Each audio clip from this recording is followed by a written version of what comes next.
무슨 말이에요? 말을 안 해서 하루 덜 살면 어떻습니까? 더 살아봐야 인생에 별거 없다는 것만 깨달을 뿐인데. 그렇다고 손을 써보지도 않고 죽을 수는 없는 일이죠. 그래서 물어보는 겁니다. 말을 해주면 그 사람을 제거해 줄 수 있습니까? 만약 그 보험이 없다면 이 풍족함을 두고 뭐 하러 그 짓을 하겠습니까? 오늘 죽을 텐데도요. 미경이 노려보며 말하자 박형석이 오른손을 들어 올렸다. 그러자 2층에서 건장한 남자 6명. 이 1층으로 뛰어내렸다. 박형석은 동훈과 명호, 미경을 보며 말했다. 위험한 과거를 산 대가로 매달 나가는 돈입니다. 속 태우는 돈 덩어리들이라고 생각했는데, 늘 이렇게 또 써먹네요. 일단 박형석의 말을 듣고 건장한 남자들이 동훈과 명호, 미경에게 달려들었다. 2대1의 싸움이었다. 동훈은 생각보다 강하다고 느끼며 남자들의 주먹을 막아냈고, 빈틈을 노려 주먹과 발을 찔렀다. 려오는 놈을 던져 양주들이 놓인 진열장을 부쉈고, 다른 놈을 던져 도자기 칸을 뭉개버렸다. 명호는 발로 차 한 놈을 거실 유리창을 뚫고 날려버렸고, 미경은 달려드는 놈과 엉겨붙어 1층 방문을 부수고 들어가 서가를 놈 쪽으로 넘어뜨렸다. 다른 놈이 달려들자 몸을 피하며 유리창 밖으로 밀었다. 놈이 피를 흘리며 다시 넘어오자 의자로 쳐 쓰러뜨렸다. 동훈이 먼저 마지막 놈을 매다 꽂으며 결판을 냈고, 미경과 명호 순으로 다시 일어나는 상대를 매다 꽂았다. 박형석은 그 모습을 보며 이없어하는 얼굴로 주변을 둘러봤다. 1층 거실은 폐허나 다름없었다. 박형석은 후회하는 얼굴로 말했다. 괜히 확인할 생각을 했나 보네요. 좋습니다. 하루 더 살아보죠. 그는 김만수라는 사람입니다. 어디 가야 볼 수 있습니까? 지금은 어디 있는지 모릅니다. 그쪽에서 손을 떼고 부동산으로 돌아선 뒤 굳이 찾을 엄두를 못 냈어요. 괜히 찾다가 긁어 부스럼을 만들 필요가 없잖아요. 대신 과거에 살았던 곳은 알고 있습니다. 그곳이 어딥니까? 있어봐요. 주소를 적어 놓은 수첩이 있을 겁니다. 박형석은 일어나 안방으로 가 책상 서랍을 뒤지고 쪽지에 주소를 적고 나왔다. 여기입니다. 동훈이 주소가 적힌 쪽지를 받고 명호와 미경과 함께 소파에서 일어나자 박형석이 말했다. 혹시라도 본인들 목숨이 위태롭더라도 내 이름은 안 불었으면 좋겠습니다. 반대로 그놈 목숨이 위태로운 상황에서는 빌더라도 선처 같은 건 해주지 마시고요. 내일이 고달프더라도 고달픈 걸 느끼며 내일을 보는 맛도 괜찮아서 그럽니다. 그럼 부탁합시다. 이기심이 생각보다 강하시네요. 대동을 무너뜨리고 많은 사람들을 박살 내놓고도 죄책감 없이 그런 생각을 할 수 있다는 게 놀랍네요.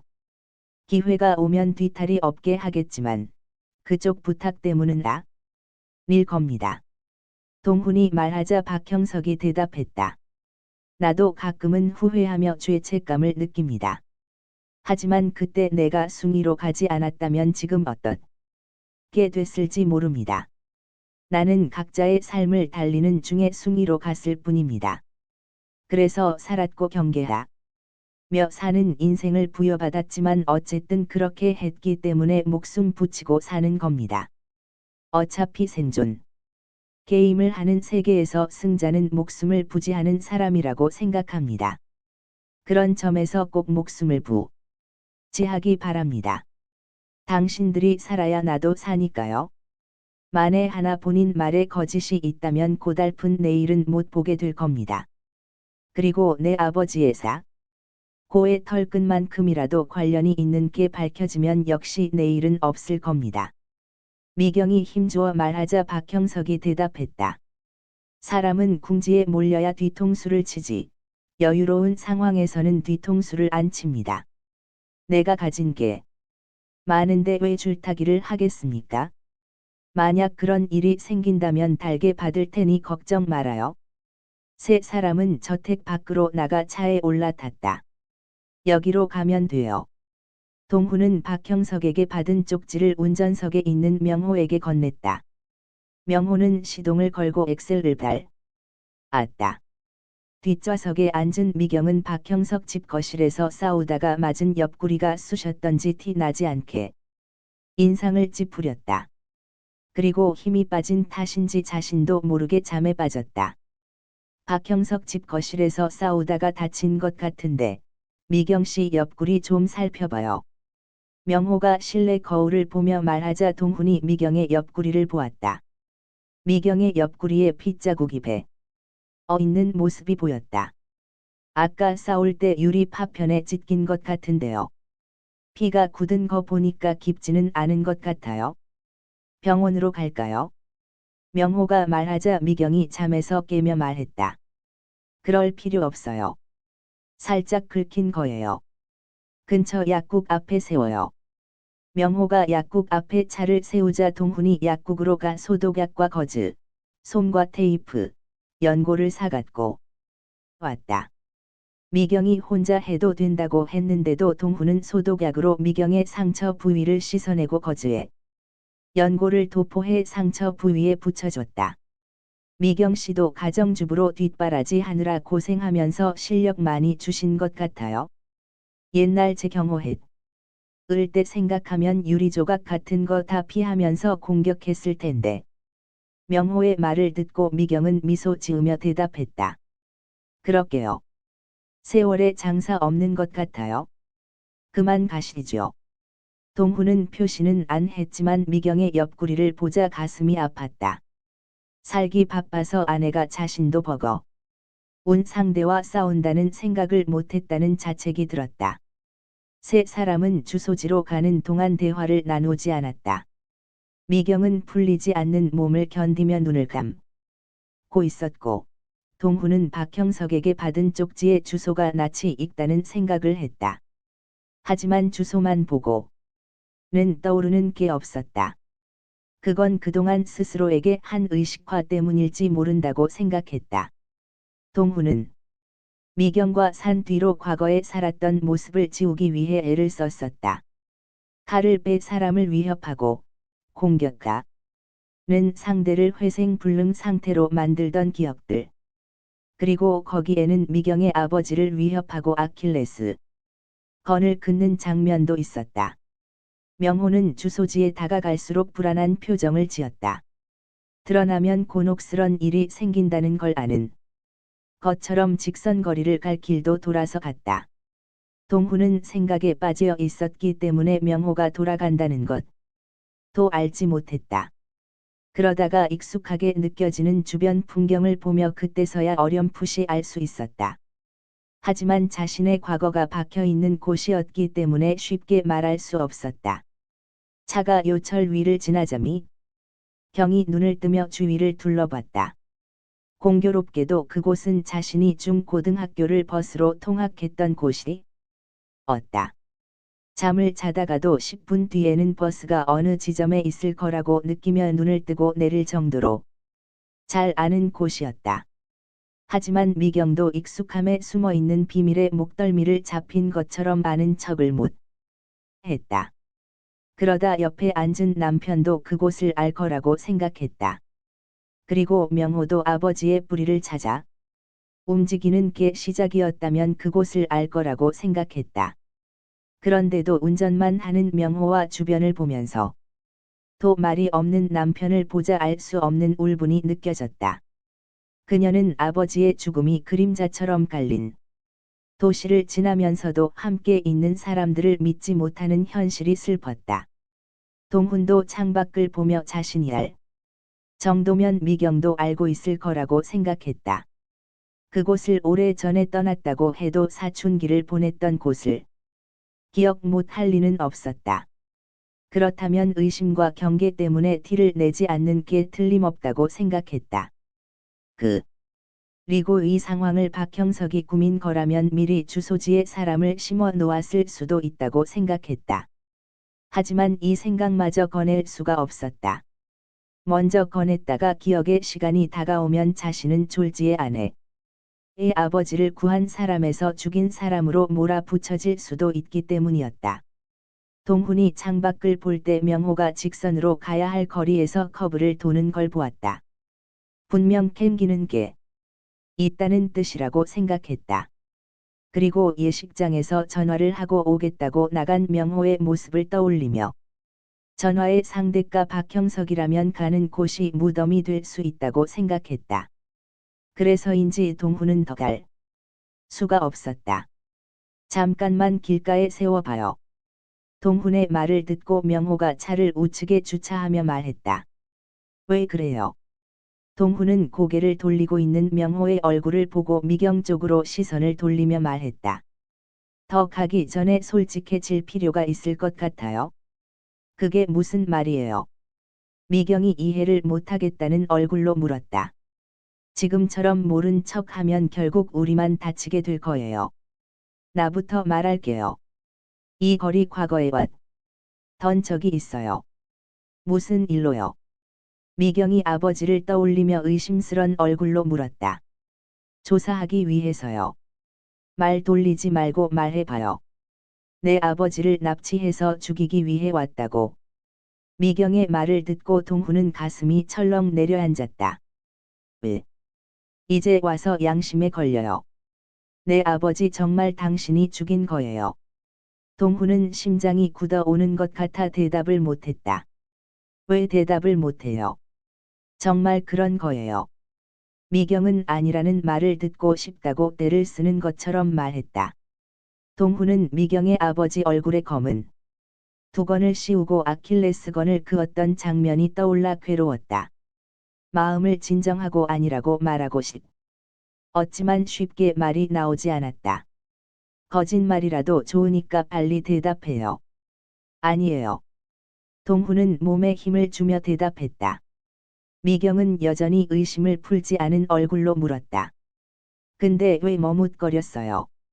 저번에 아니라고 했을 때 하고는 다르죠. 현장에 오니까 익숙한 거리만 봐도 거짓말할 용기가 안 나고 진실을 말하려니까 두렵죠. 그건 진실 때문이 아니라 당신 목소리 때문에 말을 못한 거예요. 목소리가 내 심장을 후볐다는 것 같아서. 지난 6년 동안 보아왔던 당신 모습이 아니라서 당황스럽기도 했고요. 좋아요. 이왕 이렇게 된 거 나도 하나 물을게요. 이 거리가 익숙했을 텐데 왜 아무 말도 안 했어요? 동훈의 물음에 미경은 대답하지 못했다. 나한테 말했던 것처럼 진실을 말하려니까 두려웠던 거예요. 혐의를 벗지 못하고 있는 사람은 내가 아니라 당신이에요. 칼로 내 아버지의 아킬레스건을 을 정도면 더한 짓을 왜 못했겠어요. 그 말을 듣자 동훈은 심장이 조여오는 느낌이 들었다. 익숙한 것에 대해 진실을 말하려고 하면 할수록 자신이 했던 일 때문에 궁지에 몰리는 건 자신일 거라고 여긴 게 맞았다고 생각했다. 다시 말하지만 그때 아킬레스건을 긋고 본인을 죽이면 딸까지 2명을 죽이는 거라고 해서 신 아버님을 살려드렸어요. 이 말이 거짓말이면 나를 언제 죽여도 상관없어요. 내가 할 이 거리와 관계된 얘기는 이게 다예요. 이제 당신이 말해봐요. 이 거리가 익숙했을 텐데 왜 아무 말도 안 했어요? 동훈이 묻자 미경은 깊은 숨만 쉴 뿐 대답을 하지 못했다. 그 얘기를 못하면 우리는 여기서 한 발짝도 나갈 수 없어요. 우리들의 문제를 정리하지 않고 가면 그곳에서 우리끼리 싸우다가 결국 자멸하게 될 거예요. 미경이 머뭇거리다가 대답했다. 두 사람도 이 거리를 알고 있을 거라는 생각이 들어서 못했어요. 아버지의 아킬레스건을 으면 당신도 이 거리로 왔을 테고 왔던 사람이 모른 척을 하는데 뭐 하러 내가 먼저 아는 척을 하겠어요. 명호 씨 역시 아까 차를 돌리는 걸 봤어요. 이 거리를 안다는 거죠. 한 차에 타고 있는 사람들이 나를 못 믿는데 내가 뭐 하러 먼저 안다는 말을 하겠어요. 이 거리로 조금만 더 가면 내가 살던 집이 나와요. 혹시 박형석이 준 주소가 내 집이라면 내 아버지가 김만수라는 얘긴데, 그건 말도 안 되는 얘기예요. 김만수라면 왜 돌아가셨겠어요? 당신 의붓아버지가 살았던 집은 어디예요? 동훈이 의심스런 얼굴로 묻자 미경이 대답했다. 그곳은 이곳과 멀리 떨어져 있어요. 이 거리와 관계된 집은 아버지와 살았던 내 집밖에 없어. 요. 내가 알기로는 명호가 동훈이 준 쪽지를 미경에게 건네자 미경은 쪽지를 보자마자 머리를 끄덕거리며 말했다. 내 기억이 틀리지 않다면 맞을 거예요. 이 주소. 이제 명호 씨도 얘기해요. 이 거리와 관계된 본인에 대해서. 동훈이 묻자 명호는 잠시 고개를 숙였다가 말했다. 솔직히 나도 이 거리 알고 있어요. 아버지가 돌아가시고 조사하는 중에 미경 씨 아버님을 알게 됐고 어느 순간부터 이 거리에 있는 미경 씨 집을 자주 찾았어요. 그때가 언제예요? 동훈이 의심스런 얼굴로 물었다. 이미 알고 있잖아요.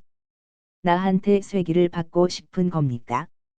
내가 사랑 때문이 아니라 오로지 아버지 때문에 미경 씨 집을 먼저 찾았고 안감음을 위해서 미경 씨에게 접근했다고 말하는 걸 보고 싶은 거예요. 맞아요. 근데 단지 그것만으로 직선거리를 돌지는 않았을 것 같아서요.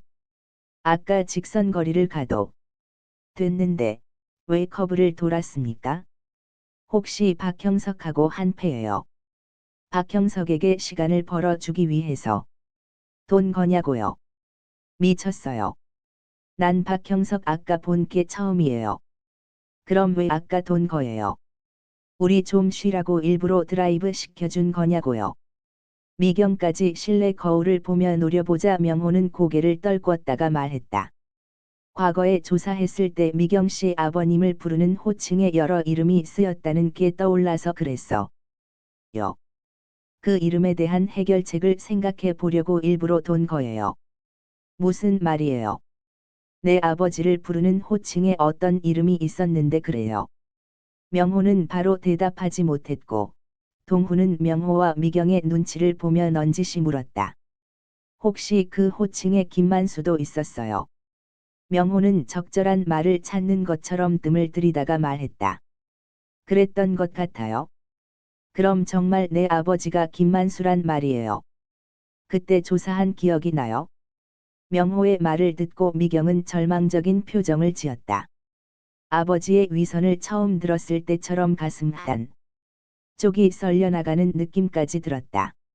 아이들에게 미래를 얘기하고 훌륭한 사람의 모습을 떠들며 뒤에서는 추악한 짓을 했을 아버지의 모습이 떠오르자 정신이 혼미해지기까지 했다. 미경이 괴로워하는 표정을 짓자 명호가 말했다. 이것 역시 확실한 건 아니에요. 미리 단정하고 절망할 필요가 없어요. 맞아요. 우리가 가서 확인하기 전까지 미리 확신할 필요 없어요. 이제 가요. 가서 확인해보. 죠. 동훈이 말하자 명호가 시동을 걸고 차를 출발시켰다. 차가 목적지에 가까워질수록 미경의 표정이 굳어졌다. 어렸을 때 아버지의 손을 잡고 걸었던 길이 변하지 않고 그 자리에 있었다. 몇몇 집. 이 간판을 바꿔 달았지만 개발이 더뎌서인지 다시 그 시절로 돌아간 듯한 느낌마저 주었다. 세월의 때가 묻은 건물들처럼 미경의 기억 속에도 그 시절의 기억이 여전히 남아 있었다. 그때 아버지는 언제나 자상하게 미소를 지으며 미경을 대했었다. 하지만 그 미소 어디에도 현재 드러난 아버지의 악행은 들어있지 않았다. 미경은 눈을 감고 고개를 돌렸다. 익숙한 거리를 볼수록 아버지의 모습이 떠올라서 볼 수가 없었기 때문이었다. 차는 사거리 못 미쳐서 골목으로 들어갔고 낡은 2층 집 앞에서 멈춰 섰다. 동훈과 명호, 미경은 차에서 내렸다. 미경은 담쟁이 넝쿨이 엉켜 붙어 있는 담장을 보고 알 수 없는 감회에 젖는 것처럼 서 있었다. 동훈과 명호는 미경의 눈치를 보다가 대문 앞으로 가 문을 밀었고 비걱 소리를 내며 문이 열렸다. 미경은 그 소리가 익숙했던지 고개를 문 쪽으로 돌리고 빠르게 걸어 동훈과 명호를 지나 대문 안으로 들어갔다. 그 안에 아버지의 진실이 숨어 있다고 믿는 것처럼 거침이 없었다. 위험할 수 있어요. 동훈이 말렸는데도 미경은 못 들은 것처럼 여기저기를 둘러봤다. 오랫동안 사람 손이 닿지 않았던 것처럼 창가와 현관문에 먼지가 잔뜩 앉아 있었다. 정원에 있는 나무들도 대부분 말라 비틀어져 있었다. 박형석이 알려준 이곳이 김만수 집이라면 김만수가 살았다고 알려준 건데 사람이 산 흔적이 전혀 없네요. 명호가 말하자 동훈 역시 이상하다고 생각했던지 주변을 둘러보고 현관 앞으로 가 문을 당겼다. 현관문도 잠겨 있지 않았다. 빈집이라도 문을 안 잠갔을 리는 없고 부동산 쪽에서 이용하는 문 아니면 우리 들어가라고 열어놓은 문이겠죠. 동훈이 말하고 현관문 안을 살피자 미경이 먼저 안으로 성큼 들어갔다. 거실도 사람이 기거했던 흔적은 없었다. 세월의 흔적이 있는 소파와 집기들에도 먼지가 자욱이 앉아 있었다. 미경은 기억에 문으로 들어온 것처럼 회상에 잠겼다. 그곳에도 아버지의 미소가 있었다. 생일 때마다 사왔던 이단 케이크가 있었고 아버지의 선물이 있었다. 미경이 원하는 거라면 아버지는 뭐든지 할 준비가 되어 있는 사람이었다. 그녀는 그 가짜 기억으로 도배된 그곳이 갑자기 싫어져서 견딜 수가 없었다. 미경이 인상을 찌푸리는 걸 보고 동훈이 말했다. 박형석이 우리를 속였네요. 여기는 김만수가 있었던 곳이 아니에요. 대신 내 아버지와 관계 있는 집이죠. 미경이 힘주어 말했다. 그게 아니라 당신 집일 뿐이지. 우리가 찾는 김만수와 관계된 집은 아니에요. 동훈이 말하자 명호도 거들었다. 맞아요. 박형석 입에서 나온 정보로 판단할 필요가 없습니다. 아무래도 가서 박형석을 족쳐야겠어요. 동훈이 말을 맺었을 때 정원 쪽에서 사람의 인기척이 들려왔다. 잠시 뒤 현관 안으로 박형석이 들어오며 말했다. 단서를 못 찾으셨나 보네요. 무슨 짓을 하려는 겁니까? 만약 거짓말 한 거면 여기서 끝장나는 겁니다. 동훈이 박형석을 노려보며 말하자 박형석이 여유 있는 얼굴로 대답했다. 끝장이 날지 안 날지는 두고 봐야 알지요. 일이라는 건 언제나 마지막을 보고 얘기하셔야지. 우리를 시험하는 거요. 시험한 게 아니라 벼랑으로 살짝 밀어서 생각할 시간을 드린 겁니다. 내가 알려드린 길은 잘 못된 길이 아니에요. 당신들을 놔두면 여기저기 쑤시고 다닐 것 같아서 미리 지름길을 알려드린 겁니다. 그리고 그 지름길이 낯설어서 갈팡질팡 하실 것 같아서 이렇게 내가 직접 온 겁니다. 이게 왜 지름길이라는 거요? 명호가 묻자 박형석이 대답했다. 당신들이 가려는 길에서는 해답을 못 찾아요. 고작 해봐야 귀동냥이나 하는 건데 그런 귀동냥으로는 문제가 해결이 안 되죠. 그리고 문제가 해결이 안 되면 범인이 아니라 범인 같은 사람을 매는 나쁜 형사가 될 확률이 높아져요. 보아하니 힘은 있으니까 언젠가 누군가는 다치겠죠. 그 누군가가 찾는 사람이건 아니건 상관없는 순간이 올 거라 이겁니다. 그러다 보면 괜히 다리 역할을 했던 나까지 희생양이 될 수가 있겠죠. 무슨 말을 하고 싶은 거요? 동훈이 힘주어 묻자 박형석이 대답했다. 말씀드렸잖아요. 내가 희생양이 되기 전에 벼랑으로 살짝 떠민 거라고. 그러니까 결국 우릴 여기다 몰아넣고 죽여보겠다고 온 거네요. 명호가 말하자 박형석이 대답했다. 일전에도 말했는데 난 사업가라고. 사업가는 1년 2년 내가 살 길을 고민하며 가는 사람이고 퇴로로 빠질 때도 경우의 수를 생각해서 일을 벼립니다. 결국 당신이 내 아버지를 죽였다는 말로 들리는데 맞지? 미경이 악을 쓰듯 말하자 박형석이 대답했다. 이렇게 이해를 못하시니까 말이 길어지는 거죠. 내가 당신 아버지를 죽였다면 여기에 왜 나겠어요? 짐을 싸서 못 찾을 곳으로 도망을 가던지, 아니면 당신들을 제거할 사람들을 벌써 샀겠죠. 그러니까 말 돌리지 말고 결론만 말하라고요. 동훈이 소리치자 박형석이 대답했다. 결론은 내가 당신들을 못 믿는다는 겁니다. 어떤 부분이 그렇게 못 믿어왔습니까? 당신들은 김만수를 찾더라도 내가 원하는 방식대로 일을 마무리 못해요.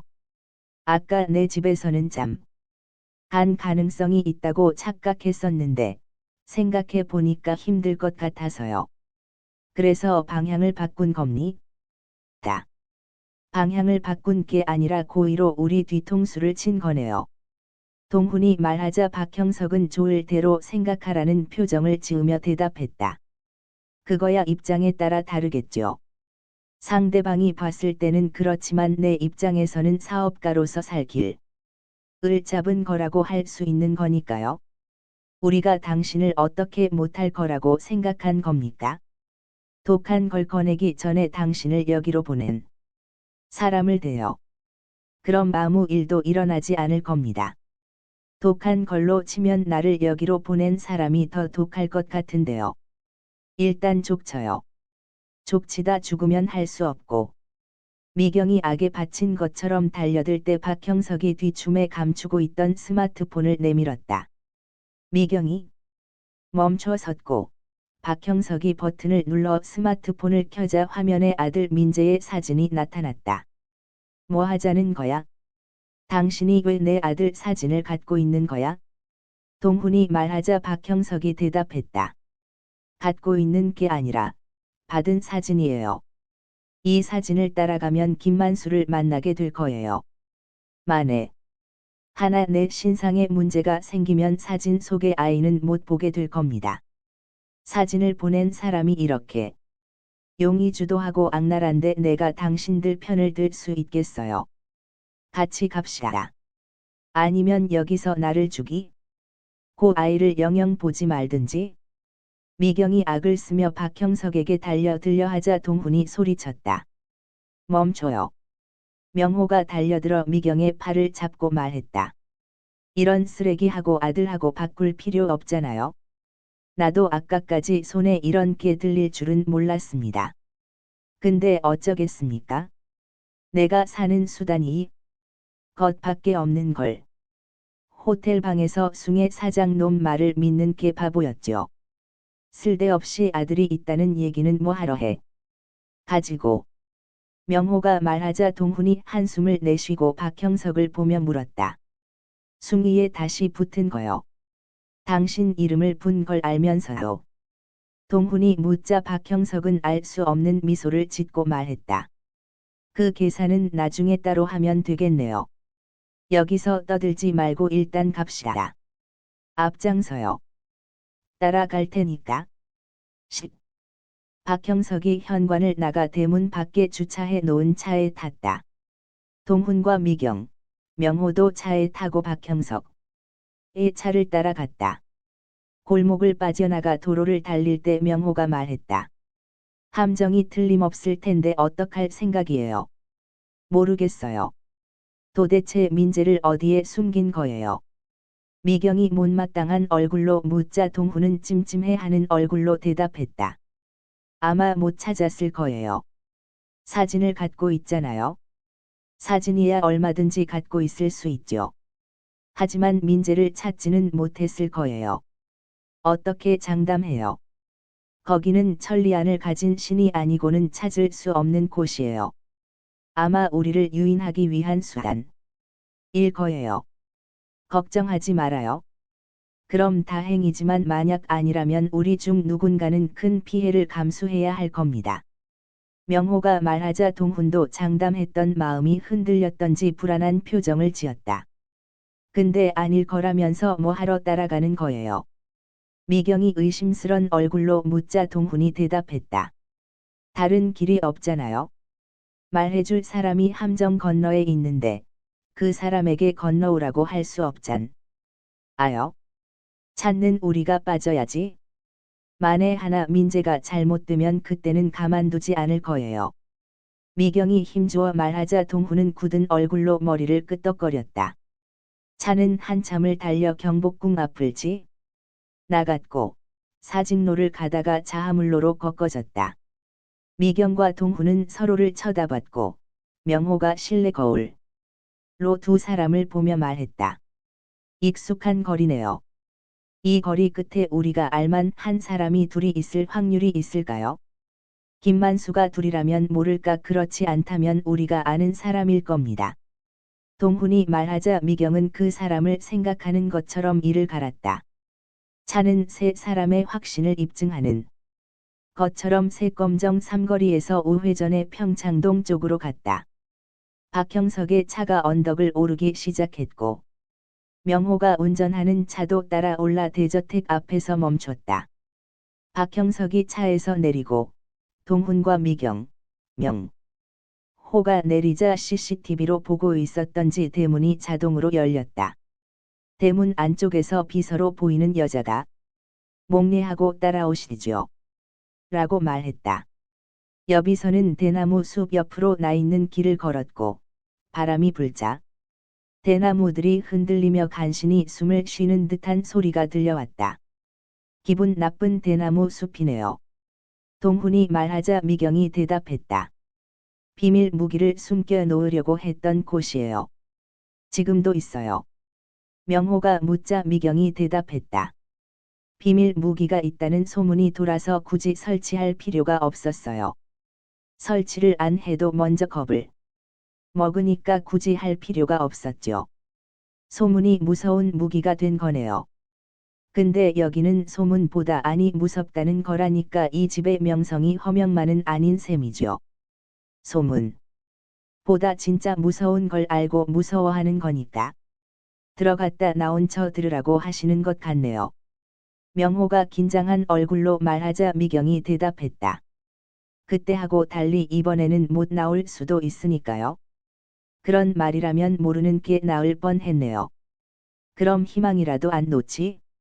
동훈이 말하자 명호가 대답했다. 못 나올 수도 있는데 희망이요. 그 말을 듣고 박형석이 돌아보며 말했다. 세 분 대단하시네요. 이 길을 걸으며 담소도 나누시고 난 죽지 않을 거 알면서 걷는데도 심장이 떨리는데 당신이 죽을지 안 죽을지 어떻게 안다고 그런 말씀이신지 모르겠네요. 내가 여기 살아봐서 아는데 이 길을 올라가서 믿음대로 나온 사람 못 봤어요. 미경이 말하자 박형석이 대답했다. 내가 지금까지 살아있는 이유가 뭔지 알아요? 생존에 대한 내감 때문이에요. 대동에서 숭이로 갔을 때도 감이 있었고 오늘도 마찬가지예요.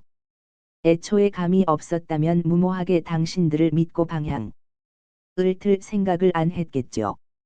박형석이 말을 맺었을 때 계단 끝 부분이 나타났다.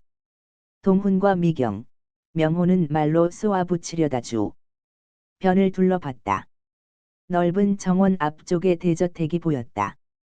비서가 멈췄다가 따라오는 사람들과 보조를 맞추듯 느린 걸음으로 걸었다. 미경은 젊은 남자들과 훈련을 했던 정원을 보았다. 대련할 때마다 남자에 대한 혐오증이라도 있는 것처럼 무자비하게 상대를 제압했던 기억이 떠올랐다. 사실 그녀가 그렇게 했던 건 남자에 대한 혐오가 아니라 자신의 처지에 대한 환멸 때문이었다. 가족 중 누군가 가 당하면 당하지 않은 가족이 피해의식을 갖고 산다는 걸 아버지가 죽고서야 알았었다. 그리고 버지가 죽은 게 모두 자신의 책임처럼 느껴졌었다. 그래서 그 감정을 실어 대련하는 상대를 더 무자비하게 대했었다. 하지만 이상하게 변해 간다는 걸 알면서도 바꾸지 못했었다. 그 감정을 바꾸려 고 하는 순간 스스로에 대한 환멸이 사라질 것 같았기 때문이었다. 그 시기 그녀에게는 환멸이 곧 삶의 원동력이었고 분노가 삶을 지탱하는 목적이었다. 그 시절이 고스란히 정원에 박혀 있는 것. 같아 그녀는 고개를 돌렸다. 대저택의 현관 앞에 도착하자 문이 자동으로 열렸다. 비서가 손을 내밀며 들어가시라고 말하자 동훈과 미경, 명호, 박형석이 안으로 들어갔다. 실내는 밖에서 봤던 것보다 더 넓고 화려하게 보였다. 넓은 거실 중간에 가죽 소파가 놓여 있었고 비서가 그쪽으로 안내하자 네 사람은 천천히 따라 갔다. 소파 앞에 다다르자 앞쪽에 있는 문이 열렸고 왼쪽 눈에 검은 안대를 하고 오른손으로 지팡 이를 짚은 미경의 의부사버지가 절뚝거리며 걸어 나왔다. 사람을 초대해 놓고 손님보다 늦게 나오다니 이거 실례했네. 서 있지 말고 앉아들. 의부사버지는 친한 사람의 방문이라도 받은 것처럼 인자한 표정까지 짓고 있었다. 하지만 동훈과 미경, 명호는 표정에 숨은 살이라도 느끼는 것처럼 얼굴 변화가 없었다. 그 중에 박형석만 세 사람. 을 데리고 온 값이라도 받으려는 듯 호의적인 표정을 지으며 오랜만에 뵙습니다. 하고 인사했다. 박형석이 여전하네. 사람이 쉽게 바뀌면 같이 일 못하지? 칭찬으로 새겨 듣겠습니다. 우리는 얘들 끝내고 따로 시간을 갖자고. 휴게실에 가서 좀 쉬고 있어. 그 말을 듣고 박형석이 일어났고 의부사버지에게 머리를 숙이고 비서를 따라 옆문으로 사라졌다. 내가 안 앉아서 그런가? 그럼 먼저 앉지? 여기 허브차 좀 내와. 의부사버지가 상석 소파에 앉으며 말하자 비서가 머리를 숙이고 돌아갔다. 동훈이 눈치를 보다가 손을 내밀자 미경이 먼저 앉았고 동훈과 명호 순으로 옆에 앉았다. 내 뜻대로는 참 만나기 어려운 사람들인데 결국은 이렇게 보게 되네. 의부사버지가 말하자 미경이 대답했다. 뭐 하시는 거예요? 뭐 하다니? 알아듣게 얘기해. 내 아들 민재요. 그거야 애들을 풀고 힘을 쓰고 쫓아도 안 돼서 쉬운 방법을 쓴 거야? 진작 못 이기는 척아. 졌으면 그런 거 보내지 않았지? 나도 우리 민재 할아버지인데 추잡스럽게 그런 짓을 하고 싶었겠. 말씀드렸을 텐데요. 민재 털끝이라도 건드리면 상대가 누구든 가만두지 않겠다고. 알지? 내가 정성 들여 쌓고 다듬어 만든 성격인데 모르겠어. 의부사버지는 말하고 알 수 없게도 서글픈 표정을 지었다. 그건 옆에 뒀을 때나 자식이지. 자기? 자식이 생기면 달라지고 다른 의도가 생기면 또 변한다는 걸 알아가는 게 슬펐기 때문이었다. 비? 서가 허브차를 가져와 테이블에 놓자 의부사버지가 말했다. 식기 전에 마셔. 대시 독 안 탔어. 이것도 내가 먼저 마셔야 마시려나? 의부사버지는 찻잔을 들어 허브차를 한 모금 마시고 내려놓았다. 이때서야 명호와 동훈도 허브차를 한 모금 마셨다. 하지만 미경은 마시지 않고 의부사버지만 노려보고 있다가 말했다. 이제 대질이 되겠네요. 아버지께서 이 사람한테 제 친아버지를 죽이라고 오더 내리신 거 말씀 해보세요. 의부사버지는 납득이 안 간다는 표정을 지으며 대답했다. 저번에도 말했지만 내가 그런 짓을 왜 해? 그리고 그런 짓을 했다면 내가 너를 왜 데려왔겠? 좋은 교육 시키고 턱 밑에 칼을 꽂게 하려고. 말도 안 되는 소리지? 내가 알기로는 내 남편이 소래포구 창고에서 내 친아버지를 죽였다는 거야. 그래서 나는 혼자 남은 너를 데려온 거고. 네. 내 친아버지하고 친분이 없었다면 너를 찾지도 않았을 거야. 아마 그때 너를 방치했다면 내 아버지를 제거하려는 무리들에게 너마저 성폭행을 당했거나 죽임을 당했을 거야. 그 말을 듣고 동훈이 어이없어 하다가 대답했다. 그럼 나를 본 적이 없다는 말이네요. 안 보지 않았지? 내 딸을 시집 보내는데 그럴 수야 있나? 그때 죽여버리고 싶은 충동을 억제하면서 지켜보는 게 힘이 들었지만 멀리서 자네를 봤네. 사위. 의부사버지도 아버지니까 사위라. 고 하는 게 맞겠지? 비 오는 날 밤 해변가 차 안에서 사진을 주고 나한테 제거해 달라고 했잖아요. 허허참. 어떤 바보 같은 놈이 그런 걸 직접 해. 나중에 잘못되면 말이 나올 텐데 말이야. 미경은 의붓아버지와 동훈에게 물어봐야 답이 나올 것 같지 않았던지 더는 파지 않고 말했다. 박형석을 불러주세요.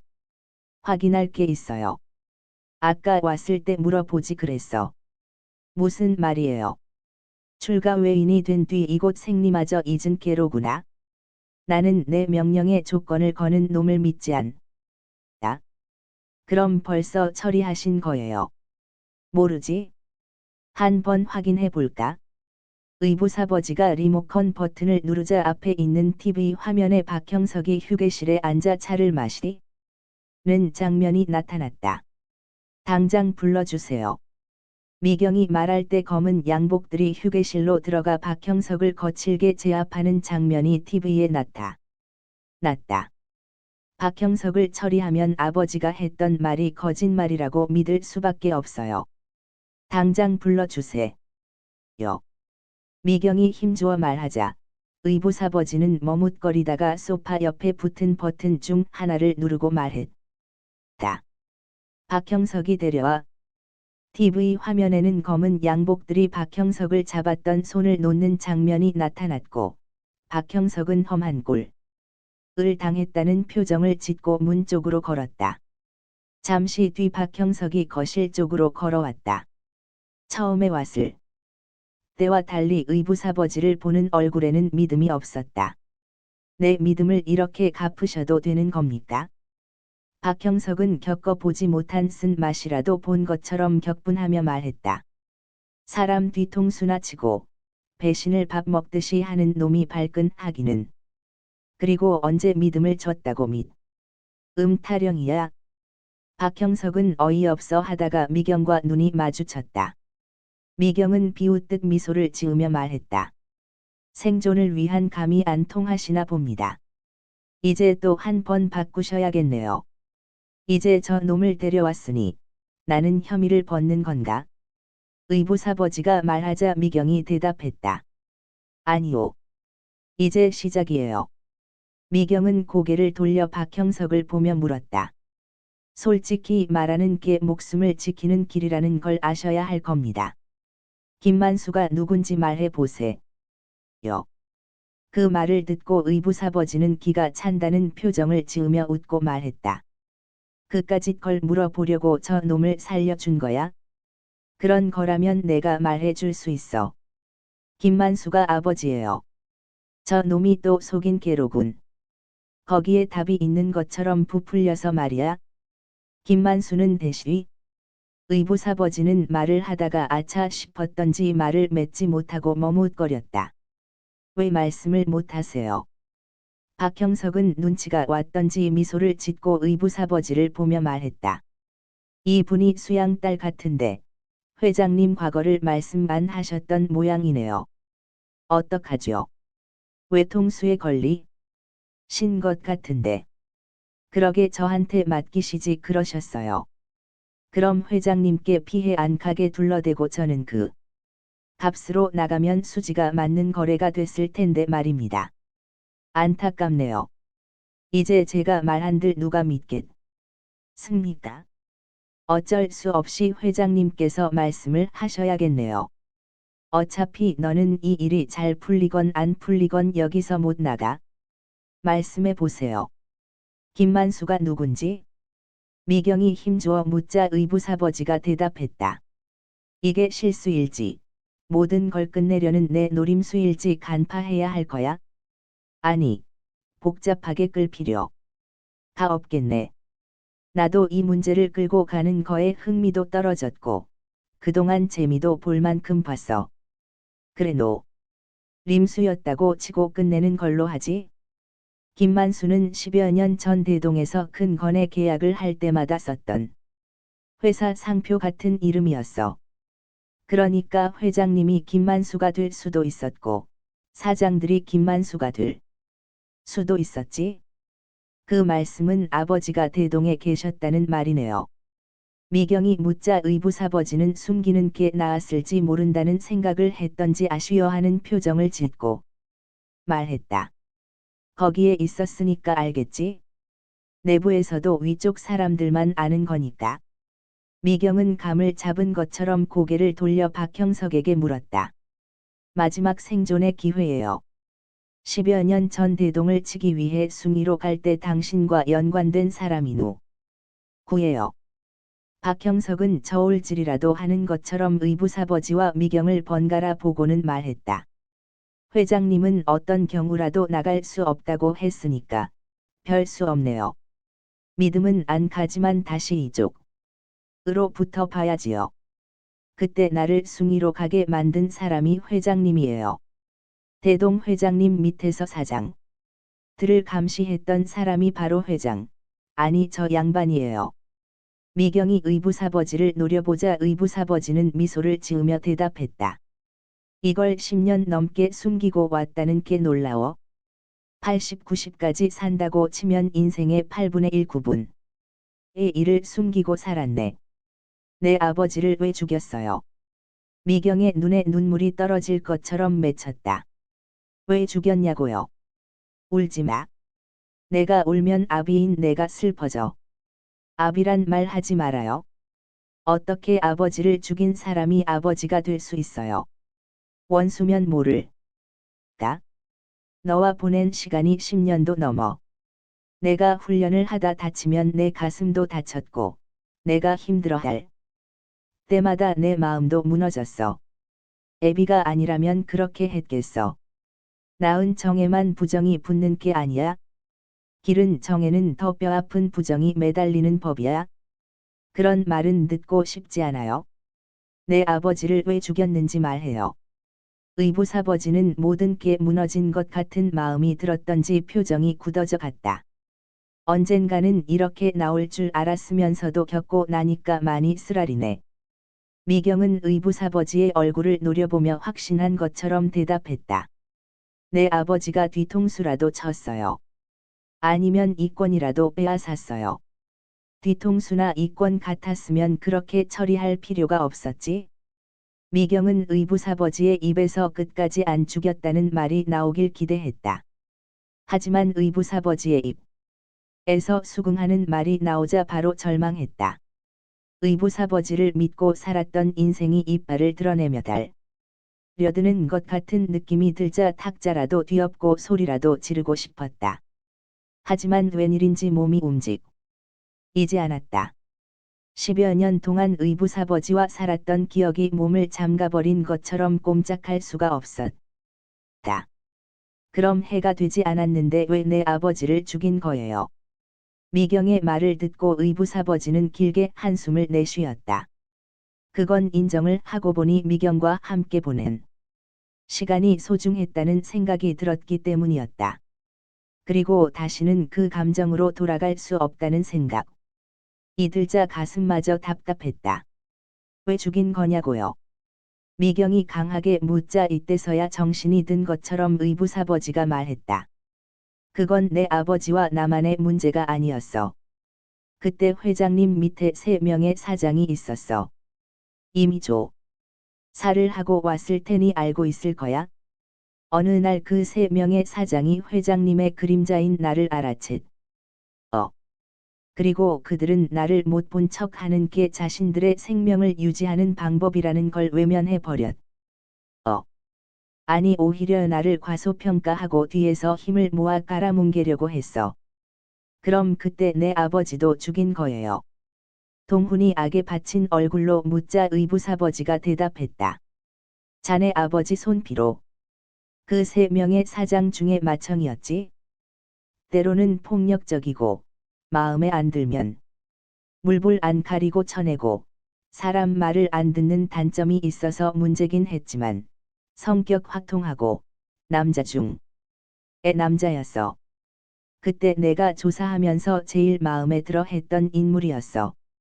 단 그 사람이 내 위에 있지 않는 조건이라면 말이야. 하지만 회장이 죽은 뒤 그 사람은 내 밑에 있을 사람이 아니었어. 네. 밑에 있지 않을 사람이 호랑이라면 덫을 놓는 한이 있더라도 제거하는 게 필수였지. 동훈은 당장이라도 달려들어 의붓아버지의 목이라도 조르고 싶었지만 못 들은 말이 있어 참으며 물었다. 어떻게 죽였어요? 역시 아버지와는 달리 참을성이 있네.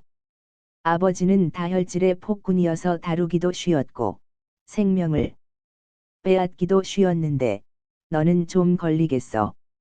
동훈이 주먹을 움켜쥐며 달려들듯 소리쳤다. 어떻게 죽였냐고 묻잖아. 나를 과거에 만났을 때는 아버지를 원망하고 미워하는 것 같더니 이제는 아버지의 원수라도 갚고 싶어진 거야. 허튼 소리 말고 어떻게 죽였는지나 말해. 그렇게 감정적으로 달려들면 말을 못 해줘. 아직 해줘야 할 말이 많은데 말이야. 미경이 동훈의 손을 잡으며 말했다. 진정해요. 듣고 싶은 얘기 듣고 나서 처리해도 늦지 않아요. 애비를 보내는데 처리라는 말을 쓰다니 실망스럽구나. 그래도 10여 년 동안 널 위해서 많은 걸 했다고 생각했는데. 허튼 소리 말고 말해. 가만히 있을 테니까 말하라고. 동훈이 소리치자 의붓아버지는 애처로워하는 얼굴로 동훈을 보다가 말했다. 이제는 내 아버지에 대한 원망과 미움을 닦아낼 때도 됐지. 내가 주는 마지막 선물이라고 생각해. 내 아버지 어느 날부터 집에 오지 않았을 거야. 내 아버지하고 거래를 했거든. 강패 새끼처럼 사고치고 다니는 너를 살려주는 대신 자신은 죽는 걸로. 대신 너는 내 손으로 죽이지 않는다는 거.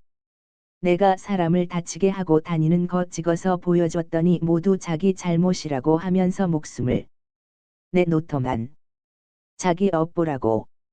내가 지금까지 살아있는 건 내 아버지 때문이야. 그러니까 더는 아버지를 원망하고 미워하지 마. 살면서 제일 고통스러운 게 자기 아버지를 원망하고 미워하며 시간을 허비하는 거야. 여길 못 나가면 다 소용이 없는 일이긴 하지만 말이야. 동훈은 가슴이 미어졌다. 아버지가 집에 오지 않은 날부터 동훈은 오히려 잘 됐다고 생각했었다. 그건 더 이상 피를 보지 않아도 됐고 쓸데없이 긴장하지 않아도 됐기 때문이었다. 그때도 동훈은 아버지처럼 살지 않을 거라고 생각했으면서도 점점 아버지와 닮아가는 자신을 느끼고 있었다. 그런 자신을 느낄 때마다 몸에서 아버지의 피를 뽑고 싶을 정도로 아버지를 저주했었다. 아버지가 피를 보는 사람이기 때문에 자신도 피를 보는 거라고 생각하며 싸움판을 전전했었다. 그리고 어느 날인 가는 폭력을 피하려고 스스로 피투성이가 된 채 무방비로 얻어맞은 적도 있었다. 하지만 하루가 지나면 다시 상대를 피투성이로 만들어야 직성이 풀렸었다. 그리고 피를 묻히고 들어왔던 아버지처럼 집에 돌아와 쓰러지곤 했었다. 당시 아버지가 안 들어오는 날이 길어지자 동훈은 아버지가 집을 버렸다고 생각했었다. 그리고 자신도 아버지를 버린다고 중얼거렸었다. 아버지를 안 보면 자신의 인생을 살 수 있을 거라고 생각했었다. 동훈은 어쩌면 그 생각이 아버지를 죽음에 이르게 했을지도 모른다고 생각했다. 순간 동훈 이 의붓아버지에게 달려들려 하자 옆에 있던 미경이 손을 잡았다. 조금만 참아줘요. 아직 끝나지 않았어요.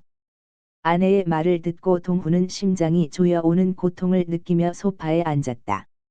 참 부모 자식 간은 간사스런 관계 같아. 살아있을 때는 죽어라고 원망을 하다가 죽어서 살아지 면 그리워한단 말이야. 신이 다시 아버지를 보내주면 다시 원망으로 시간을 보낼 텐데 말이야. 왜 그런 줄 알아? 아버지가 살아있을 때는 내가 만든 절망인데도 아버지의 삶이 굴레가 돼서 절망이 전해졌다고 착각을 하거든. 그러고 보면 부모 자식 간의 관계는 참 더럽고 치사스런 관계야. 근데 더럽고 치사하게 만드는 건 다 자식 쪽이지 부모 쪽이 아니야.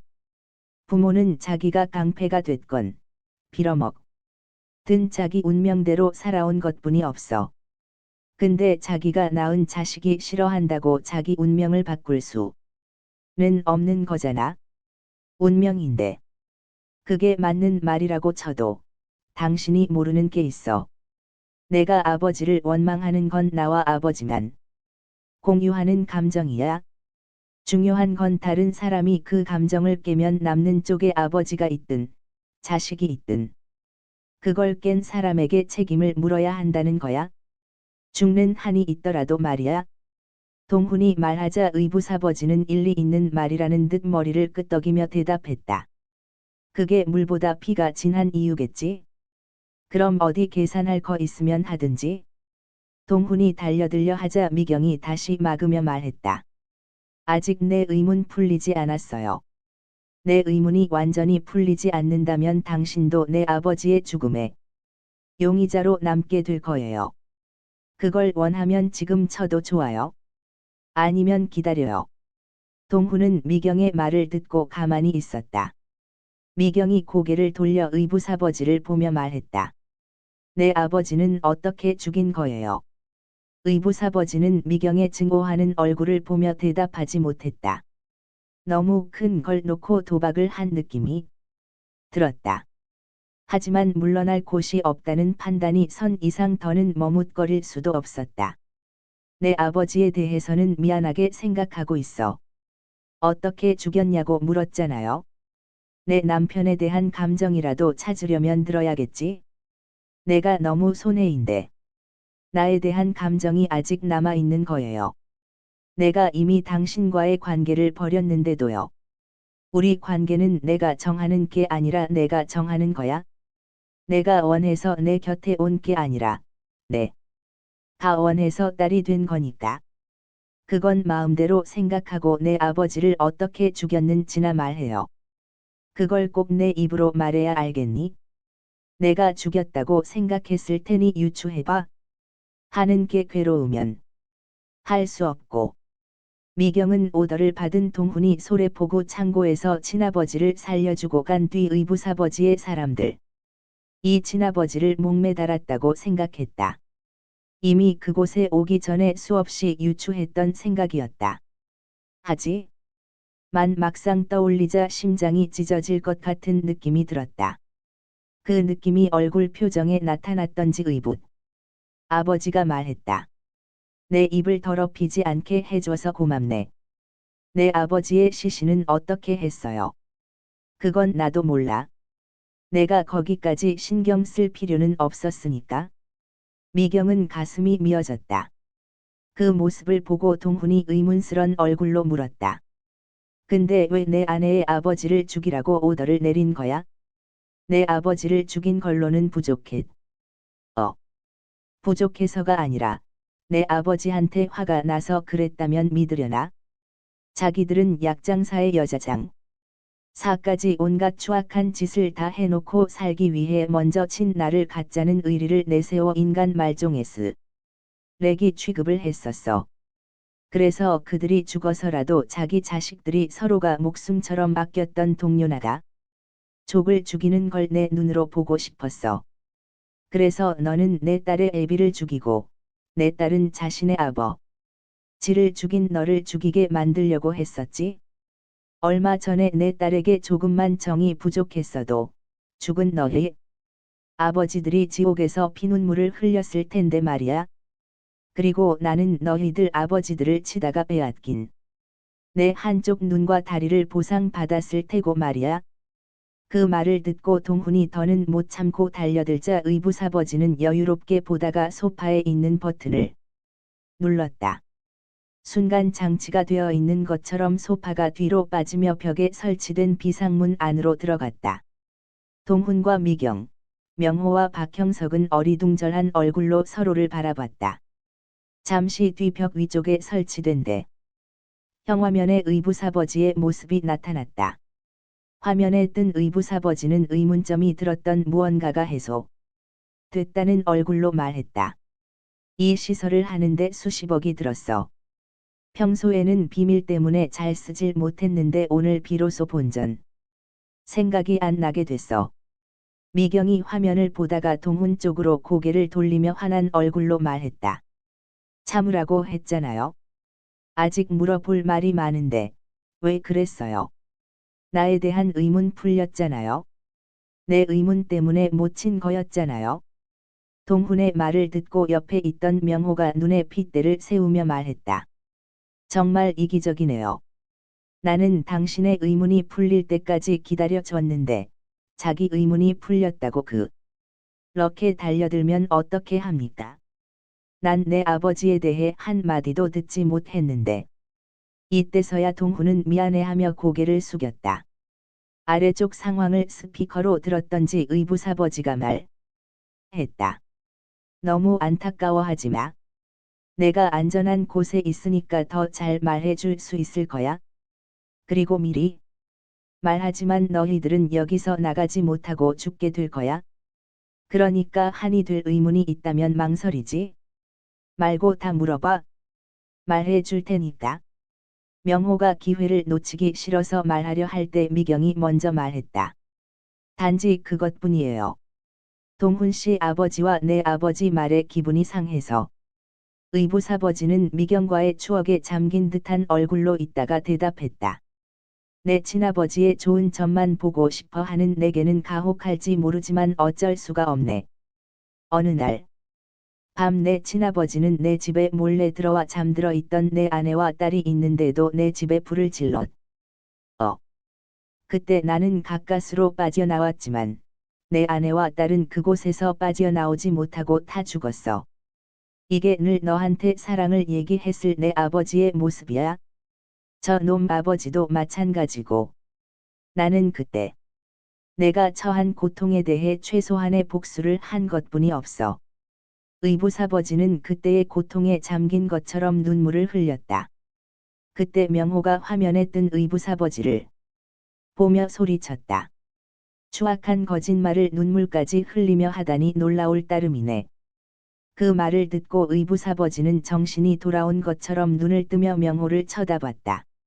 아까부터 묻고 싶었는데 넌 몇 년 전에 내 딸을 따라다녔던 놈 아니야? 그동안 배부른 삶을 살다 보니 벌써 잊혀졌나 보네. 가만 대쉬 혹시 내가 그 3명 중 나머지 사장의 아들이었던 거야? 그건 말이 안 되는데. 의부사버지는 있을 수 없는 일이라는 듯 머리를 가로저으면서도 설마 하는 표정을 지었다. 스스로 과거를 바꾸려고 했으니 나를 보고도 알 수 없었겠지? 무슨 소릴 하는 거야? 나는 당신의 말을 듣고 금방 알 수 있었는데 말이야. 뭘 알 수 있었다는 거야? 그 당시 내 집에 복면 쓴 강도가 들어와 아버지와 엄마와 나를 기절시키고 집에 불을 질렀을 때 애석하게도 혼자 살아남은 그 집의 아들이 나야. 그때 복면을 쓰고 일을 버려서 경찰도 포기했지만 나는 그때부터 지금까지 그 기억을 떠올리지 않은 적이 없어. 당신이 말하는 걸 보니 그날 이후 매일 불에 탄 내 아버지와 엄마와 나를 생각했을 거야. 그리고 그 고통을 지우기 위해 스스로 다 당한 것처럼 생각을 바꿨을 거야. 매일 노력했겠지. 떠오르면 두렵고 고통스러웠을 테니까. 그래서 자신의 가족이 불타 죽은 걸로 의식화시키며 계속 일을 꾸몄을 거야.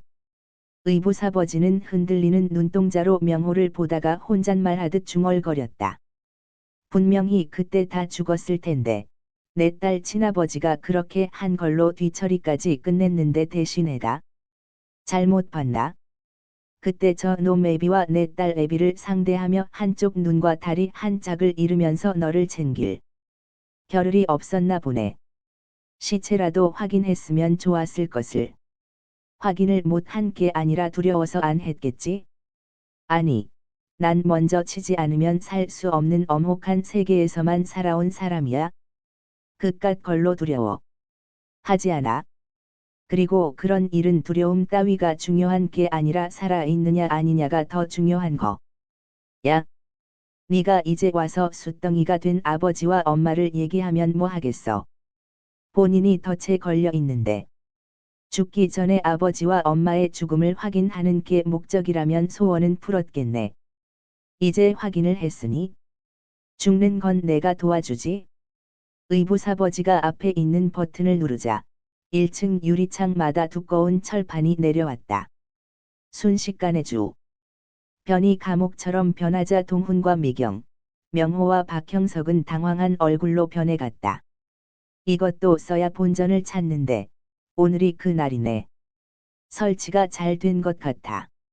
세 번째 사장 아들. 런 걸 확인하고 싶으면 만반의 준비를 하고 왔어야지. 아니면 살아남은 걸 첫눈으로 알고 조용히 살아갈 일이지. 여긴 뭐 먹을 게 있다고 들어오기는. 이제 숫덩이로 죽은 아버지와 어머니의 제사도 못 지내게 생겼네. 그려. 쓸데없는 말 짓거리지 말고 죽일 수 있으면 죽여봐. 말만 하지 말고 죽여보라고. 명호가 소리치자 뒷문이 열리며 10명의 검은 양복이 걸어 나왔다. 고작 10명으로 죽일 수 있을 것 같아. 명호가 소리치자 의부사버지가 말했다. 거기 있는 애들은 너희들을 칠 애들이 아니라 거기를 치우기 위해 기다리는 애들이야. 너희를 죽이고 싶으면 뭐하러 애들을 보내. 여기서 신경마비 가스 살포해서 기절시키고 처리하면 그만. 인걸. 그러니까 기다려. 죽는데도 다 순서가 있어. 몇 분 더 살게 해주면 고마워할 일이지 말. 이제 마지막이 될지도 모르는데 얼굴이라도 보면서 얘기하는 게 어때? 겁먹은 여우처럼 숨어 있지 말고. 동훈이 말하자 의부사버지가 대답했다. 날 눈앞에서 죽이고 싶겠지? 근데 어쩌나? 나 대신 본인이 먼저 죽게 생겼는데. 원하는 게 뭐예요? 미경이 뭔가 눈치를 채고 묻자 의부사버지가 대답했다. 역시 내 마음을 이해하는 건 내 딸밖에 없구나. 딸이라고 부르지 말아요. 역겨우니까. 너무 그러지 마. 의도를 숨기고 키웠어도 한 번 연을 맺었으면 누가 뭐래도 딸인 거야. 널기 우면서 얻었던 내 행복까지 훼손하려고 들지 마. 당신은 사람이 아니라 악마야. 악마? 그래. 내 딸이 바라면 아버지로서 못 보여줄 것도 없지. 그럼 말이 나왔으니 악마 역할을 보여줄까? 생각해 보니 할아버지라는 탈을 쓰는 것보다는 악마라는 탈을 쓰는 게 일을 처리하는데 더 수월하겠어. 의부사버지의 말이 끝나자 대형 화면에 아들 민재의 사진이 나타났다. 미경과 동훈은 당황한 얼굴로 사진을 보았고 미경이 흥분한 목소리로 소리쳤다. 뭐 하자는 거예요? 뭘 하자는 게 아니라 내 방식대로 처리하고 있는 거야? 난 사람들이 내 말을 거역하는 걸 참지 못해. 하지만 용서를 구한다면 받아들이는 시간은 누구보다도 빨라. 거기다 내 편이라는 인식만 있다면 살 길도 열어주는 편이지. 대쉬 건네줘. 의부사버지의 말이 끝나자 검은 양복 중 한 명이 미경과 동훈 앞에 식칼을 던졌다. 마지막 기회야. 우리 관계가 복원될 수 있는지 없는지 보자고. 내가 내렸던 오더를 지금 해. 그럼 남편은 누워야겠지? 자네는 아내를 살릴 수 있는 마지막 기회를 얻는 거야. 자네가 죽으면 경이는 살려서 보낸다고 약속하지. 그리고 애는 엄마 손에 크는 게 좋으니 애도 손에 쥐어주지. 의부사버지의 말을 듣고 동훈이 소리쳤다. 내 아들이 어디 있는지 알고나 떠드는 거야? 동훈은 걱정하는 미경을 보며 못 찾았을 거라고 중얼거렸다. 그때 대형 화면에 대공원에서 사자를 보고 있는 민재의 모습이 나타났다. 대공원에 근무하는 친구에게 맡겼더군. 찾는데 애 좀 먹었어. 늘 인파 속에 파묻혀 있어서 말이야. 화면을 보며 동훈은 절망적인 표정을 지었다. 어떤 일이든 스스로 헤쳐갈 수 있다고 생각해서들 어온 거지만 민재가 잡혀 있는 상황에서는 답이 없다는 걸 직감했기 때문이었다. 이제야 상황 파악이 되나 보네. 좀 전보다는 보기가 좋아졌어. 내가 기고만장하는 꼴을 못 보거든. 아들을 보니 이제야 아버지라는 이름의 무게감이라도 느끼나? 요즘은 아버지 노릇하기 어려운 것 같아. 자식의 예쁜 것만 보기도 세월이 짧은데 인생이 허락을 안 해주거든. 하지만 너무 애석해 하지 마. 어차피 부모는 자식을 낳고 자식은 부모를 죽여가는 거니까. 기회는 한 번이야. 자식을 살릴 건지 본인을 살릴 건지 결정해. 1분 주지. 동훈은 고개를 숙이고 있다가 바닥에 있는 칼을 짚고 아내 앞으로 걸어가 섰다. 그리고 말없이 눈빛으로 받아들이라는 말을 했다. 미경이 왜 일을 이렇게 만드냐고 하자 동훈은 눈을 감고 있다가 뜨며 대답했다. 과거의 저자의 말만 믿고 몸을 함부로 움직인 내 업보예요. 그러니까 결과가 어떻게 나오든 안해하거나 죄책감 느낄 필요 없어요. 그리고 평생 못나게 산 내 인생 당신을 만나서 행복했어. 요. 동훈은 칼을 건네고 그 자리에 누워 눈을 감았다. 미경은 칼 쥔 손을 떨고 있었다. 짧은 순간 동훈을 죽이고 아들을 살린다고 해도 다시 온전한 삶을 살 수 없을 거라는 생각이 들었다. 하지만 신이 온전한 삶을 못 살더라도 아들을 죽일 수는 없었다. 1분 끝났어. 시간을 지키지 않으면 아들을 구할 생각이 없는 걸로 알지? 마지막 카운트야. 10, 9, 8, 7, 6, 5 대시. 미경이 동훈 곁으로 다가가 속삭이듯 말했다. 나도 그동안 행복했어요. 미경은 의부사버지의 1이라는 숫자를 듣자마자 칼로 동훈의 배를 찔렀다. 동훈은 짧게 비명을 질렀고 칼이 뽑힌 배에서는 피가 흘러나왔다. 미경이 흐르는 피를 막으려고 하자 동훈이 손으로 미경의 팔을 밀어냈다. 그때 의부사버지의 목소리가 들려왔다. 가슴에 한 번 더 찍어. 아니면 지금이라도 아들 대신 남편을 살리고 싶으면 그렇게 하든지. 동훈이 미경을 보며 신음하듯 말했다. 가슴에 한 번 더 찍어요. 민재 무서워하고 있을 거예요. 내가 시작한 일 내가 안고 가게 해줘. 요. 부탁이에요. 미경의 눈에 눈물이 맺혔다.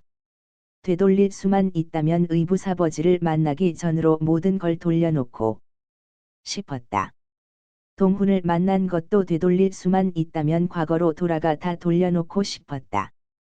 미경이 정신을 놓은 것처럼 있자 의부사버지가 말했다. 인생 복잡하게 생각하지 마. 살면서 오는 선택의 순간은 의외로 쉬워. 자기가 쥐고 있는 걸 놓으면 그만이야. 아들이든 남편이든 못 놓을 게 뭐가 있어. 또 재촉하게 하는구나. 10, 9, 8. 대시.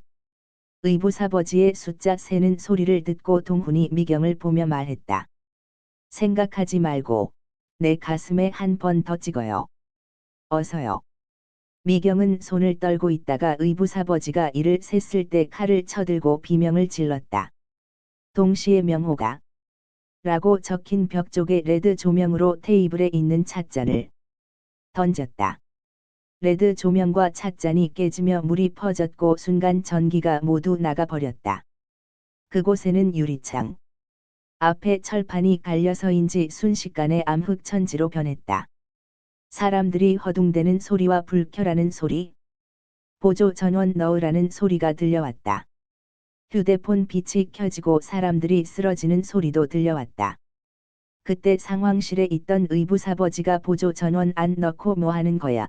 라고 소리 질렀다. 잠시 뒤 상황실 천장에 있는 등이 켜졌다. 모니터 화면도 켜지며 거실에서 검은 양복들과 싸우는 동훈, 과명호, 박형석의 모습이 보였다. 하지만 다른 모니터를 봐도 미경의 모습은 보이지 않았다. 의붓 아버지는 불안해하는 얼굴로 다른 모니터를 보다가 고개를 오른쪽으로 돌렸다. 계단 위에 미경이 칼을 들고 서 있었다. 의부사버지는 당황한 얼굴로 말했다. 여기 올라오는 건 안 가르쳐 준 걸로 아는데. 저를 100% 믿은 적이 없었잖아요. 저 역시 마찬가지였어요. 믿음이 없는 곳에서 살 길은 의심하고 미리 알아두는 수밖에 없다고 하셨잖아요. 내 뒤를 밟았던 모양이로구나. 그래도 아버지로서 딸한테만은 믿음을 준 걸로 아는데, 내 착각에 내가 걸려들었네. 하지만 아직 결정권은 나한테 있어. 내가 버튼을 누르고 죽이라고 말하면 네 아들은 죽어. 아니요. 말하기 전에 아버지는 내 칼에 먼저 죽을 거예요.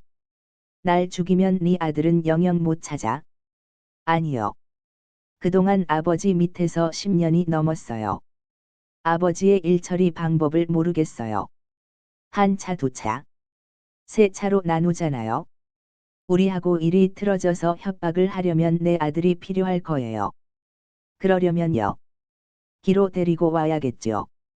의붓아버지는 미경의 말을 듣자마자 버튼으로 손을 움직였다. 조금 더 움직이면 내 칼이 아버지 목에 꽂힐 거예요. 넌 날 못 죽여. 난 네 아버지야. 너를 키워준 네 아버지? 아니요. 내 아들을 해치려는 사람은 누구든 죽어요. 그게 아버지든 누구든 상관이 없어요. 의붓아버지는 고민하는 얼굴로 미경을 보다가 말했다. 이번에도 선택을 하게 생겼구나. 내가 선택하기 전에 미리 말하지. 널 딸로 키운 시간이 내 생에서는 가장 사람답게 산 시간이었어. 죽어도 여한이 없다는 뜻이야? 그런 말 할 필요 없어요. 아니, 내 착각 때문에 몰락하는 한이 있어도 넌 내 딸이야. 의붓아버지는 미경의 얼굴을 보다가 버튼으로 손을 뻗었다. 순간 미경이 던진 칼이 의붓아버지의 목에 꽂혔다. 의붓아버지는 비명조차 지르지 못하고 그 자리에서 죽었다. 미경은 울분을 느끼면서 또 슬픈 표정을 지었다. 그건 의붓아버지를 죽여서가 아니라 그동안 순탄하지 않은 삶을 산 자신의 모습이 떠올랐기 때문이었다. 그리고 비슷한 삶을 다시 살아야 한다고 의붓아버지의 죽음이 저 줄을 퍼붓는 것 같았다. 미경은 그 자리에 주저앉았다. 몸이 떨려왔고 머리가 아파왔다. 잠시 그렇게 앉아 있다가 다시 민재를 보호하며 살 생각을 하고 일어났다. 비밀 통로를 통해 거실로 가자 검은 양복들이 쓰러져 있는 모습이 보였다. 명호와 박형석은 힘겹게 일어났지만 동훈은 여전히 피를 흘리며 바닥에 주저앉아 있었다. 미경은 동훈을 부축해 소파에 앉히고 주방에서 의료함을 가져와 동훈의 배를 붕대로 감싸며 말했다. 비껴 찔러서 괜찮을 거예요. 동훈이 머리를 끄덕거렸고 미경은 명호와 박형석도 소파에 앉게 하고 명호부터 칼에 찔린 어깨와 팔을 치료했다. 갔던 건 어떻게 됐어요? 명호가 묻자 미경은 말하기 곤란해하는 표정을 지으며 머리만 끄덕거렸다. 동훈과 명호, 박형석은 그 모습을 보며 안심했다. 그리고 박형석은 미경이 찢어진 머리를 붕대로 감싸주자 일어나며 말했다. 그만 가도 되겠소. 더는 기고 싶지 않은데. 기고 싶지 않은 마음을 오래 간직하는 게 좋을 거요. 동훈이 경계심을 심어주듯 말하자 박형석이 대답했다. 배 두들기며 사는 게 낫지. 이런 판에는 2번 다시 기고 싶지 않으니 걱정 말아요. 미경이 보안 장치를 해제해 주자 박형석은 뒤도 돌아보지 않고 밖으로 나갔다. 미경에게 민재가 온다는 말을 듣고 동훈과 명호는 정원 밑에 있는 대나무 숲으로 가 있었다.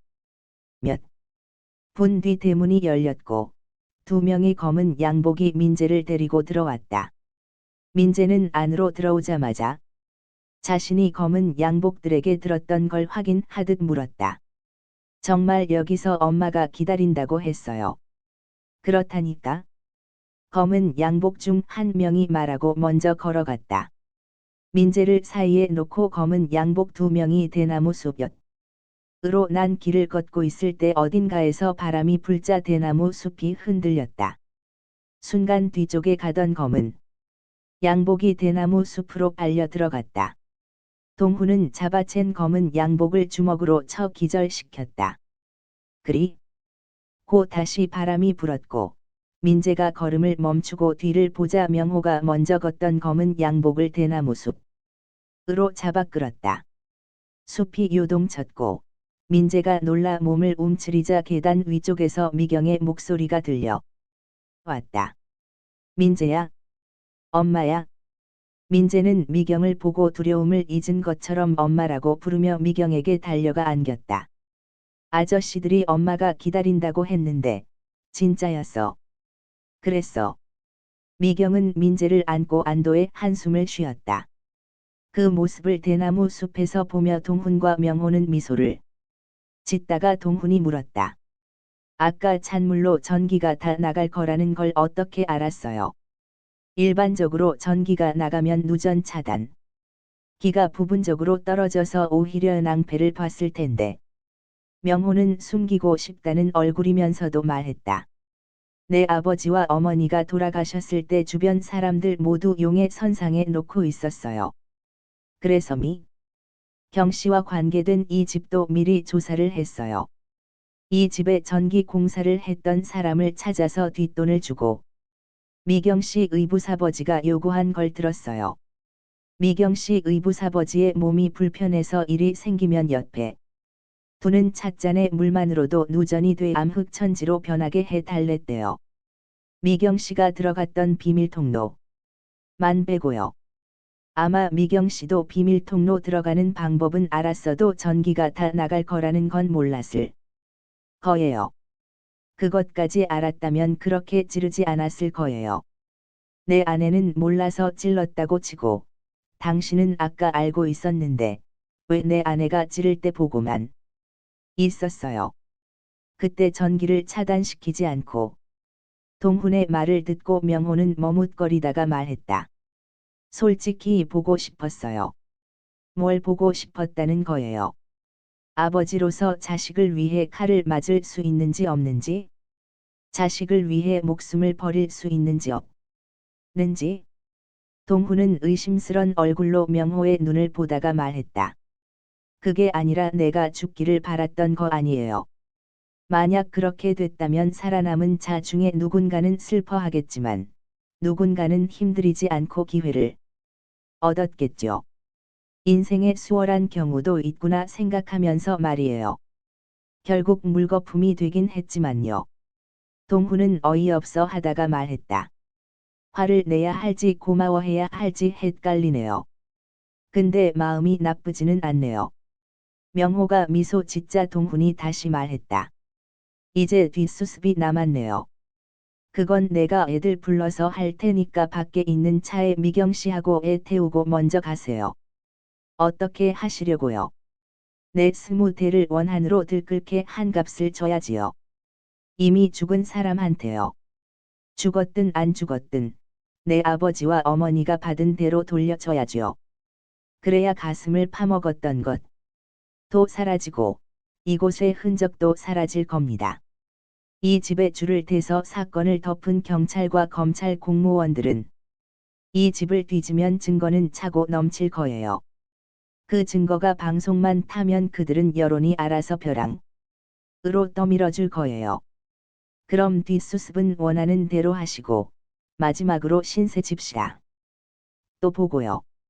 아직 미경 씨에 대한 감정은 정리를 못했는데 그 말을 듣고 동훈이 미소를 지으며 대답했다. 감정을 다시 찾고 싶으면 말해요. 아직 싸울 힘은 있으니까. 명호는 속을 알 수 없는 미소를 지으며 머리를 끄덕거렸다. 마침 미경이 민재와 계단을 내려왔고 명호와 짧은 인사를 나눈 뒤 대문 밖으로 나가 차에 탔다. 동훈은 차를 운전해 평창동의 언덕을 내려와 도로를 달렸다. 한동안 달렸는데도 동훈과 미경은 어떤 말도 하지 않았다. 민재는 많은 일을 겪어서인지 벌써 골아 떨어졌다. 동훈은 실내 거울로 무표정한 미경의 얼굴을 보고는 생각했다. 아무 일도 없었던 것처럼 모른 척 다시 시작할 수 있을까? 일이 끝난 것 같은데 왠지 끝난 것 같지가 않다. 그때 칼에 찔린 배가 쑤셔왔다. 그러자 아버지가 집에 오지 않았던 그 날의 풍경이 떠올랐다.